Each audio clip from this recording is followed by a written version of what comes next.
Good morning, everyone. My name is Aram Nahar, and I will be starting our presentation by introducing our team and the idea behind this project. This project is a collective effort. My team members are Mansi, Asutosh, Heath, Kanishk, Bhagwat, and Bhavesh. Each of us has worked on understanding why some companies don't just grow but continue to dominate for decades. Now, looking at the first slide, the title is The Blueprints of Dominance, reconstructing how market leaders are built to last. This project analyzes seven of India's most enduring companies whose logos you can see here.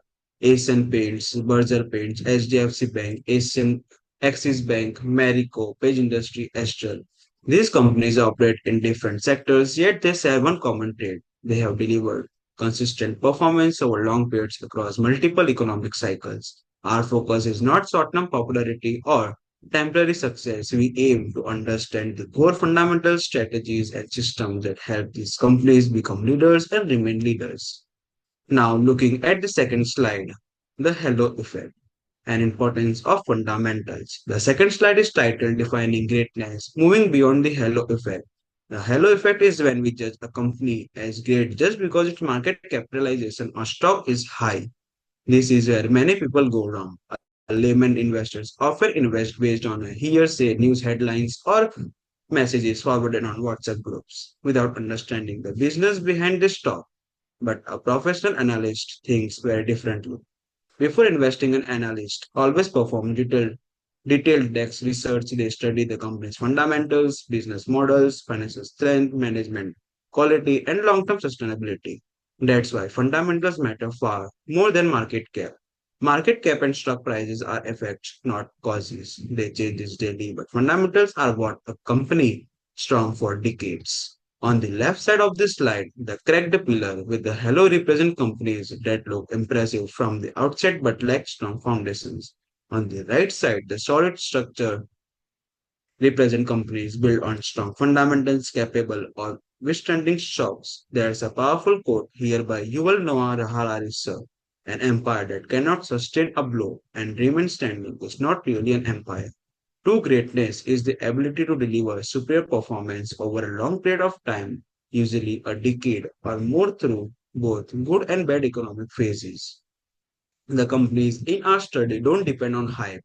They rely on strong fundamentals, which is why they continue to thrive regardless of external conditions. With this perspective, my teammates will now take you deeper into how these companies achieved lasting dominance. Thank you. Thank you, Aram. From here, I will continue. Hi, everyone. I am Kanish Gupta. I aspire to be a long term investor. In this slide, we will see the concept of coffee can portfolio, which was used by Mr. Saurabh Mukherjea to create long term wealth. Let's start. What is CCP? CCP was the term coined by Mr. Robert, who was the fund manager in US. Earlier, Americans used to store their valuables like cash, gold, etc., in a coffee can. That coffee can was hidden and left untouched for several years. From here, the concept of CCP emerged. Similarly, Mr. Saurabh selected the most suitable stocks from the listed stocks of the stock market and decided to buy these stocks and forget them for a longer period of time. Many a times, holding the right stock for a longer period of time can lead to the creation of enormous wealth. For example, say you have 30 crores and you invested that 30 crores in 25 companies equally, such that each company got 1.2 crores of investment. After 10 years, you saw that only 5 companies survived and the remaining 20 companies collapsed. But those 5 companies gave a CAGR of 40%. Then at the end of 10 years, you will see that you generated a CAGR of 19.1%. That is, you outperformed Sensex also. Therefore, Mr. Saurabh Mukherjee decided to make the coffee can portfolio by filtering the stocks on the certain criteria. Those criteria were as follows. First, stocks should be from the listed stocks of the stock market and their market capitalization should be greater than 100 crores. Second, if the company is related to financial services, then the loan book growth of the company should be greater than 10 years consistently for every 10 years. and ROCE of 15% every year. Third, if the company is related to non-financial services, then the company's revenue growth should be 10% and ROCE should be 15% every year for 10 years. During that time, India's nominal GDP was growing at the rate of 14.5%. Hence, as per aggressive growth strategy, companies should grow at the rate of 14.5%. However, Mr. Saurabh adopted a conservative growth strategy. That is, revenue growth should be 10% consistently for 10 years. This filter eliminated cyclical, opportunistic, and fragile companies and added companies with steady growth. Similarly, we know that ROCE should be greater than cost of capital to make good returns. At that time, risk-free rate was going on 8% and equity risk premium was at 7%.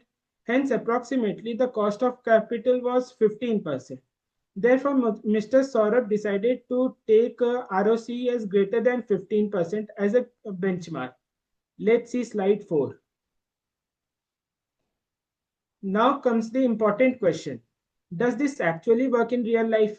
In this slide, each bar represents the 10-year CAGR of coffee can portfolio created by Mr. Saurabh Mukherjea and is compared against the Sensex. Hence, this data shows that yes, CCP has consistently worked successfully. Through CCP, Mr. Saurabh was able to outperform the Sensex by 4% to 21% consistently. And this was not luck, it was the power of process, quality, and patience. To conclude, CCP teaches us three key lessons. First, quality is always over quantity. Second, ROC stands above stories. Third, process and patience stands above luck. One of the shocking truths is that CCP still works because human behavior has still not changed. Thank you. Now I request my friend Asutosh Kumar to continue with the presentation. So, till now, as my friend Kanesh highlighted, that how Mr. Saurabh Mukherjea created the coffee can portfolios using simple filters like sales growth, ROC, and market capitalization, and how these portfolios beat the Sensex over the period of time. Now, the big question is, what make these companies so special? What is the common DNA that these companies share that allows them to stay on top for decades, even when competition and market keep changing? The author explains this using five simple pillars. First is the foundation. Every great company is very clear about one core business and stays focused on it for years. Next, we have the second is engine room. This is what works behind the scene: system, supply chain, technology, processes, and all these things make company efficient and reliable. Third, we have the fuel. This is about how leaders use money. Great companies invest capital carefully and only where it creates long term value. Fourth pillar is the human architecture. This means people, culture, relationships with employees, distributors, and partners, and eventually all this grow together with the company. We have last pillar, which is fifth pillar, the public face. Strong brands are built on trust, supported by continuous innovation that solves real customer problems. These five questions are important not just for investors but also for entrepreneurs. They help they explain why some companies remain market leaders for decades while others disappear. Now let's look at seven such Indian companies that have mastered these principles, and let's see what we can learn from them. First, we have Asian Paints, the leader in the paints industry. Asian Paint teaches us that when you put customer services and efficiency ahead of short-term profits, you can actually build a business that no competition can easily challenge. Next, we have Berger Paints, the strong number two player. Berger learned from Asian Paints and adopted professional management and technology and executed well. This helped it firmly secure the second position in the industry. Next, we have Marico, a lesson of focus and independence. Mr. Harsh Mariwala, the founder of Marico, separated the company from parent company to build a successful FMCG company. With limited resources, Marico won by building trust with distributors and by creating strong brands like Saffola and Parachute. Next, we have Page Industries, the power of a strong brand. Page Industry shows how a powerful license like Jockey, along with strict quality controls, backward integration, and disciplined pricing, can create a long lasting consumer brand. Next, we have two of the three top performers in banking sector, that is Axis Bank and HDFC Bank, with two different banking journeys. Axis Bank shows how different leaders can thrive growth in different ways over time. And HDFC Bank teaches us discipline of strong processes, conservative lending, and steady growth. Their belief is simple: grow slow but grow correctly. Lastly, we have Astral Pipes, a story of persistence. Mr. Sandeep Engineer, the founder of Astral Pipes, faced many failures before succeeding. When he saw the opportunity in CPVC pipes in India, he went all in.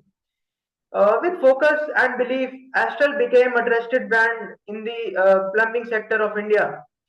These companies show us one clear message: great businesses are built with patience, focus, and discipline, and not with shortcuts. Now, I will like to invite my friend Bhavesh to take over and continue with the presentation. Thank you. Thank you, Ashutosh. I am Bhavesh Putra and I am going to continue from here. Let's see blueprint one, the foundation, unwavering focus on the core. When we look at great Indian companies, one pattern stands out clearly. They do not try to do everything. They first master one core business and only then think about growth. This idea is often called as stick to the knitting. Focus on what you do best. Take Asian Paints. Instead of jumping into unrelated businesses, they stayed loyal to paintings and coatings. Over decades, they expanded within the same space, decorative paints and industrial coatings, but never lost sight of their core business. The focus helped them build deep relationships with dealers, perfect their supply chain, and dominate the market. Now look at Page Industries, the company behind Jockey in India.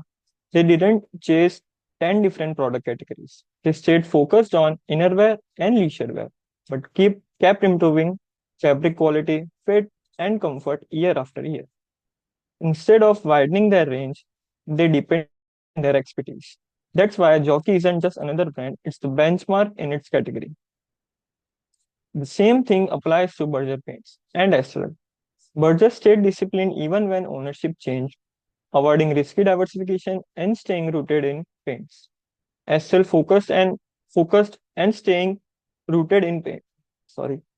Astral focused almost obsessively on plumbing solutions, only moving into adhesives when it's directly supported the core business. The message here is simple. Great companies grow by sharpening focus, not by chasing trends. Now let's look at blueprint 2, the engine room forging operational supremacy. Once a company masters its core, the next battle is fought behind the scenes in operations, executions, and systems. This is where real competitive advantage is built. Look at Asian Paints again.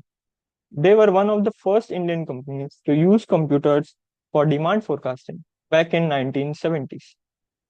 Later, they added ERP systems and GPS tracking for trucks and real-time inventory visibility. All this meant faster deliveries, lower costs, and less money stuck in stock. Customer may never see the engine room, but this is what keeps Asian Paints ahead. Page Industries built a similar edge in manufacturing. They created an end-to-end supply chain from sourcing to stitching with strict quality control. In a labor-intensive business like garments, zero tolerance approach to defects becomes a massive advantage for Page Industries. Now take HDFC Bank. From day one, they invested in centralized knowledge. technology systems. This meant a customer could go in any branch in India and get the same service. No confusion, no delays. While other banks struggled with legacy systems, HDFC ran on clean, connected platforms. That's operational excellence in action. Even Berger Paints followed this path. They moved from one factory to a pan India manufacturing network, backed by centralized ERP systems. This reduced stockouts, improved forecasting, and helped them compete more effectively with larger rivals. Thank you. I will request my friend Heath to continue from here. Thanks, Bhavesh. Hi, I am Heath Soni, and continuing the thread, I'll be focusing on how companies deploy capital and people to scale their business. And the truth is simple. Before you deploy capital, you need to create capital. So every company starts by figuring out how to fund themselves, like how Asian Paints and Astral Poly mastered the art of growing through operating cash flows. They reinvested the profits from their core operations instead of relying on bank loans for expansion. Similarly, HDFC, HDFC in the financial sector pioneered a brilliant source of fund strategy. They created a novel check settlement system for cooperative banks. HDFC didn't wait for its deposits to grow. It created its own source of free capital. Let us understand this clearly. So, cooperative banks struggle to clear checks nationwide. Here, HDFC acted as their clearing partner. Once the moment checks started routing through HDFC, the time lag created between uh, settlement for HDFC created huge float balances that set with HDFC at zero interest cost. They could legally use this money for lending and liquidity. This created a steady stream of free money for HDFC. However, not all funding is internal. Berger and Axis used external money selectively. Berger used cash from export businesses to fix liquidity bottlenecks and clear salary backlogs. And Axis brought in Actis, not just for capital, but discipline and credibility. Once the money is in, the winners deploy it surgically. Asian Paints and Astral share a strategy where they deploy the capital aggressively to build plants before they are desperately needed. Whether it's Astral setting up a plant in Himachal Pradesh or Asian Paints building regional distribution centers, they use capital to eliminate supply chain constraints before they even happen. Berger used this capital by implementing a centralized ERP platform from Oracle to slash the lost sales from stockouts. Similarly, Page Industry invested heavily in management information system for demand forecasting. This helped the production team to create order pipeline for the raw materials. Once the core business is stable, they allocate capital to buy market share through inorganic growth, mainly via acquisition. For example, Marico acquiring Nihar to strengthen their hair care portfolio, and Astral entering the adhesive space by acquiring Resinova and Seal It, choosing an adjacency that fit their existing distribution network perfectly. That was how these winners allocate the capital. Next slide, please. Okay, now let's shift to culture, the invisible structure that holds businesses together. Here again, Asian Paints is a masterclass. From the 1960s, it brought in IIMs and IIT professionals, which separated the promoter vision from execution and built a data driven professional organization. This allowed the company to scale manufacturing, expand markets, and run complex supply chain without any chaos. Axis Bank followed a similar arc. It created a workplace where employees owned decisions through ESOP, empowerment, and competitive pay. Talent in Axis Bank behaved like entrepreneurs and not clerks. Going further, Berger Paints teaches us how culture can create a legacy business. Promoters granted full autonomy to management. They introduced standardized hiring and empowered employees with the freedom to fail. That shift sparked the growth in decorative paints, color technology, and nationwide execution for Berger Paints. On the ecosystem side, Astral Pipes is a standout story. Astral realized that plumbers, not distributors, not advertisers, but plumbers are the key decision makers. They trained plumbers, certified them, and treated them with respect. That emotional loyalty created a moat that competitors simply couldn't copy. Market share for Astral Poly expanded, and Astral became a synonymous with CPVC across India. Asian Paints bypassed large stockists and built direct relationship with dealers.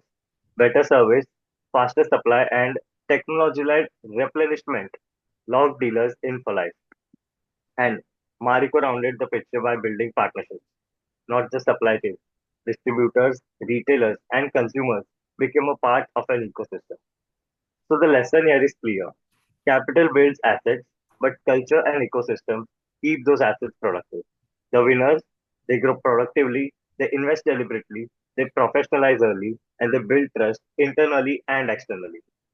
So we have seen how right capital choices and the right people decisions shape the backbone of a company. And now my colleague Mansi will take you into how those foundations create brands and modes. Thank you.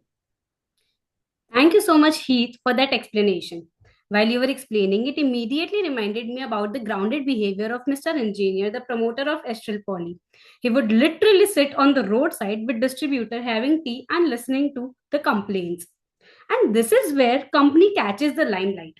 Competitors can copy pipes, they can even copy the pricing, but they cannot copy the decades of human relationships. So the uncomfortable truth is, once that sort of trust is built, no competitor, no matter what or no matter how aggressive, can recreate it. Hi, this is Mansi, and I'll take you through the next blueprint. What all my batchmate have explained earlier from blueprint 1 to 4 focused on the internal strength, focus, operations, capital discipline, and people. Blueprint 5 is where all that internal strength becomes visible to the outside world. Just advertising doesn't build a company, but who the promoter is and how the business behaves when nobody is watching matters. Next slide, please. Take Marico for an example. Mr. Harsh Mariwala took one of the boldest decisions by separating from Bombay Oil at exactly the right time.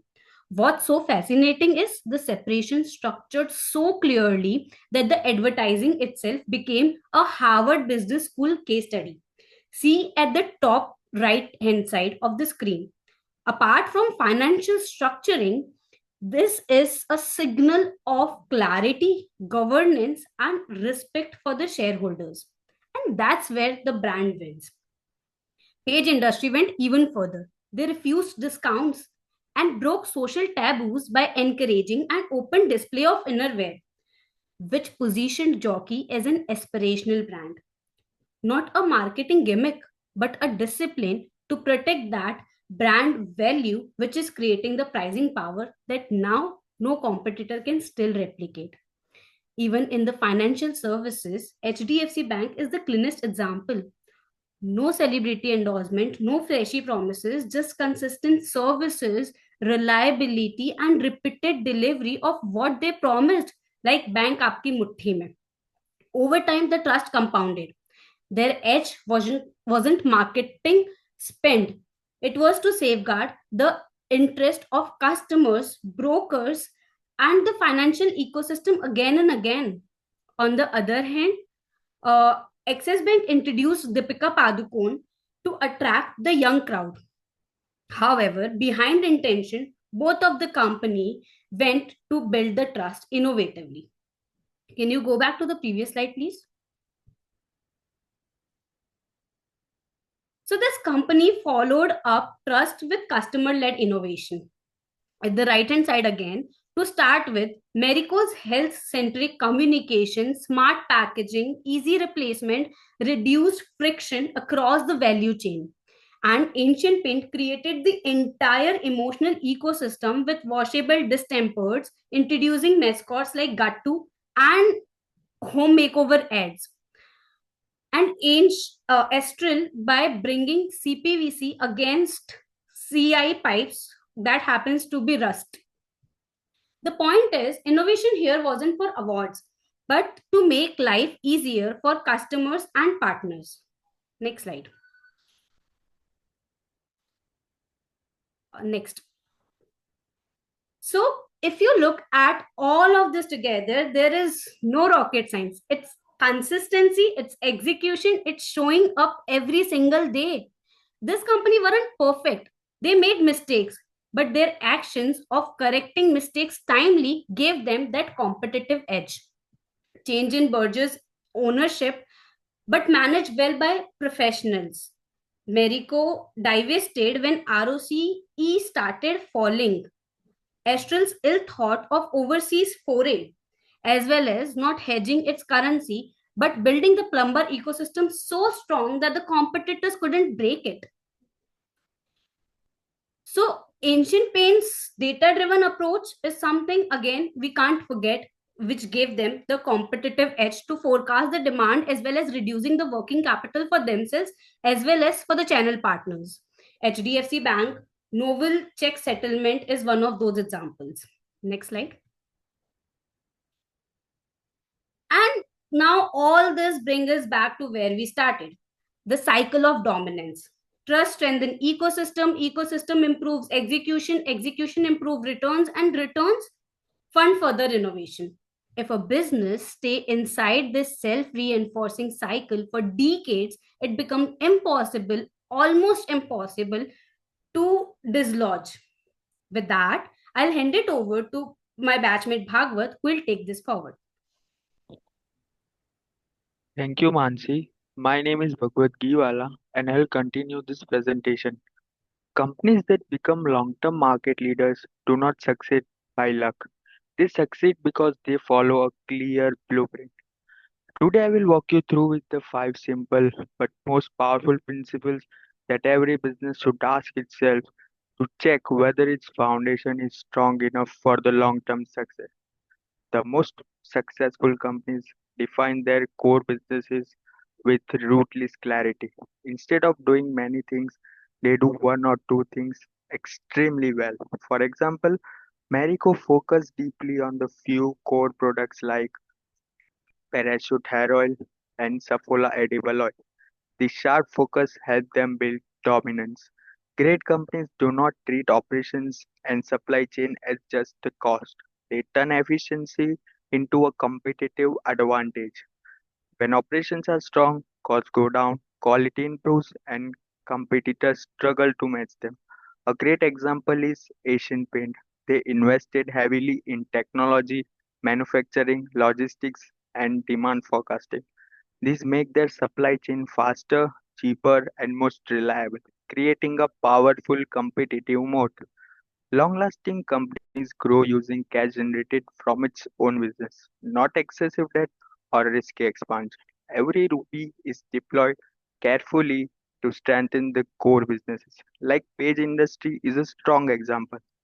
They fund growth mainly through internal cash flows, avoid risky expansions, and focus on steady, sustainable growth rather than aggressive revenue. Successful companies win the loyalty of a key influencer in their value chain, distributors, retailers, suppliers, and employees. At the same time, they build a strong internal culture that executes strategy well. If you win the influencer, you win the market. Brand strategy does not come only from the high advertising expanding. It comes from the trust built over decades through consistently quality and honest behavior. Once a strong brand is built, it becomes very difficult for the competitors to break. These five principles are not just theory, they form a practical checklist that any business can use to audit itself. Can you please change the slide? Thank you. India's greatest company do not become great by luck or having a one big idea. They follow a simple, repeatable blueprint over many years. As a long-term investor, our job is not just to find a good company, but to understand why companies become exceptional and stay exceptional. Let me walk you through with the key traits we consistently see in such companies. Great companies do not show good numbers for just 1 or 2 years. They deliver consistent. Typically, these businesses grow revenue at around 10% every year and maintain ROC of 15% for very long period. This tells us that the business is not just growing, but growing profitable and sustainable. The best management team do not chase every good opportunity. They focus deeply on one core business and aim to become the best in that space. Instead of getting distracted by unrelated venture, they double down on what they already do well and keep improving it. Great companies have clear advantages whether in brand, cost, distribution, or execution. More importantly, they do not sit still. They actively work on widen the gap so the competitors find it harder and even more harder to catch up over time. Strong management team allocate capital very carefully. They reinvest in the core business where returns are high and return excess cash to the shareholders. They avoid risky or ego driven expansion that may look exciting but destroy long term value. True greatness is proven over decades, not just one good year. These companies perform well across multiple economic cycles, boom, recession, and industrial disruptions. This shows resilient adaptability and strong leadership. When all these elements come together, greatness becomes predictable, not accidental. To conclude, what we have presented today is that companies' long-term success is not about luck or fate. It's come from focus, discipline, strong execution, and patience over time. On behalf of all my team members, thank you for your time and patience.